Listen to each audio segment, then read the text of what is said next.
Hello farmers, welcome to my channel. Subscribe ಮಾಡ್ಕೊಂಡು video ನೋಡಿ. ಇವತ್ತು ಬಂದು ಡೆಲ್ಲಿ ಟೊಮೆಟೊ ಥರ್ಡ್ ಕ್ವಾಲಿಟಿ 230 ರೂಪಾಯಿಂದ 320 ರೂಪಾಯಿ ಗಂಟ ಹೋಗಿದೆ. 230 ಟು 370 ಗಂಟ ಹೋಗಿದೆ. ಇವತ್ತು ನೋಡೋದಾದ್ರೆ ಎಲ್ಲ ಮಾರ್ಕೆಟು ಸ್ವಲ್ಪ ವೀಕ್ ಎಲ್ಲ ನಡೀತಿದೆ, ಅಂದರೆ ಡೌನಲ್ಲೇ ನಡೀತಿದೆ. ಯಾಕಪ್ಪ ಅಂದರೆ ಕ್ವಾಲಿಟಿ ಮೇಲೆ ಅಂದರೆ ಮಳೆ ಬೀಳ್ತಿರೋದ್ರಿಂದ ಡ್ಯಾಮೇಜ್ ಜಾಸ್ತಿ ಆಗ್ತದೆ. ಮತ್ತು ಆರ್ಡ್ರ್ ಕೊಡೋರು 100 ಬಾಕ್ಸ್ ಕೊಡೋರು 50 ಬಾಕ್ಸಿಗೆ ಅಂತ ಕೊಡ್ತಾ ಇರೋದು. ಸೊ ಹಾಗಾಗಿ ಅರ್ಧಕ್ಕೆ ಅರ್ಧ ಆರ್ಡ್ರ್ ಕೊಡ್ತಾ ಇದ್ದಾರೆ ಅಂದ್ಬಿಟ್ಟು ಸ್ವಲ್ಪ ಕಮ್ಮಿಲೇ ನಡೀತಿದೆ. ಇನ್ನು ಸೆಕೆಂಡ್ ಕ್ವಾಲಿಟಿ ನೋಡೋಕೆ ಬಂದರೆ ಪ್ರೈಸ್ ಬಂದು 450 ರೂಪಾಯಿಂದ 550 ರೂಪಾಯಿ ಗಂಟ ಹೋಗಿದೆ. 450 ಟು 550. ಇವತ್ತು ಡೆಲ್ಲಿ ಮಾರ್ಕೆಟ್ ಏನಂತ ರೈಸ್ ಆಗಿಲ್ಲ, ಮಾಮೂಲಿ ಸೇಮ್ ಪ್ರೈಸೇ ನಡೀತಿದೆ. 700 750 ಗಂಟ ನಡೀತಿದೆ ಟಾಪ್ ಪ್ರೈಸು ಅಷ್ಟೇ ಇವತ್ತು.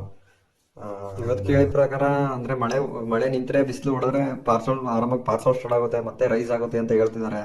ಇದು ನೋಡ್ರೆ ಒಂದು ಸೈಕ್ಲೋನ್ ಆದರೆ ಮತ್ತೊಂದು ಸೈಕ್ಲೋನ್ ಅಂದರೆ ಸೈಕ್ಲೋನ್ ಬರ್ತಾ ಡ್ಯಾಮೇಜ್ ತರ್ತಾ ಇದೆ ಮಾಲು. ಎಲ್ಲೋ ಅಂದರೆ 4 ದಿನ 3 ದಿನ ಪಾರ್ಸಲ್ ಹೋಗೋ ಮರಗಳು ಎಲ್ಲೂ ಇಲ್ಲ. ಇನ್ನು ಪಾರ್ಸಲ್ ಹೋಗಿಲ್ಲ ಅಂದರೆ ರೈಟ್ ಅಂತೂ ಆಗಲ್ಲ. ಸೊ ಹಂಗಾಗಿ ರೈಟ್ ಅಂತೂ ಆಗ್ತಿಲ್ಲ. ಇನ್ನು ನಮ್ಮ ಒಂದು ಬ್ಯಾಚಲ್ಲ 2 ಬ್ಯಾಚಲ್ಲ 3 ಬ್ಯಾಚು ಸೇಮ್ ಪ್ರೈಸೇ. ಇವಕ್ಕೆಲ್ಲ ಹೋಲಿಸ್ಕೊಂಡ್ರೆ ಇಳುವರಿ ಅದೇ ಸಕ್ಕತ್ತಾಗಿತ್ತು. First batch March time ಸಕ್ಕತ್ತಾಗಿತ್ತು.